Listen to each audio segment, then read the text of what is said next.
সবাইকে মোর দণ্ডবাদ। আমার বাড়িতে দেখো লক্ষ্মী জবা ফুটেছে, দুকনে ফুটছে। এখানে কিনিয়ে লাগাছিলাম চারাকোনা, লক্ষ্মী জবা কোনো ফুটছে, দেখি বেশ সুন্দর। ছোট ছোট হয় এলে জবা। কার কার বাড়িতে লক্ষ্মী জবা আছে মোক জানান না কমেন্ট করিয়ে। এই যে মোর শাশুড়ি তুলসীর গাছ গাচ্ছে, মেলা মেলা তুলসীর গাছ গাচ্ছে।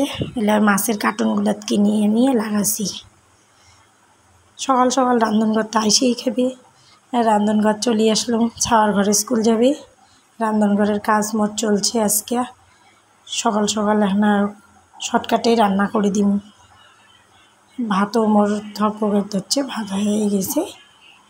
আর এখন তরকারি রান্ধিম, এখন পটল ভাজা করিম, পেঁয়াজ কাটি দিছাম, কাটি দিয়ে করিম। আর ভাল পায় পেঁয়াজ ভাজা দিয়ে। এখন মরিচ দিছাম, ঝাল ঝাল হবে। কয়েকদিন থেকে তো খুব জ্বর ঠর থেকে উঠিল, এলাম শরীর ভালো করে ভালো হয় নাই, কোনো রকম চলছি আর কি।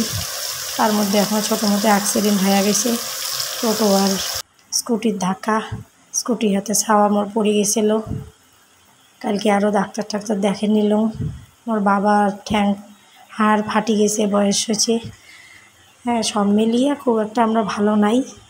তবে আশা করো মোর বন্ধুরা সবাই ভালো আছে, সবাই ভালো থাকবেন। মোর দণ্ড।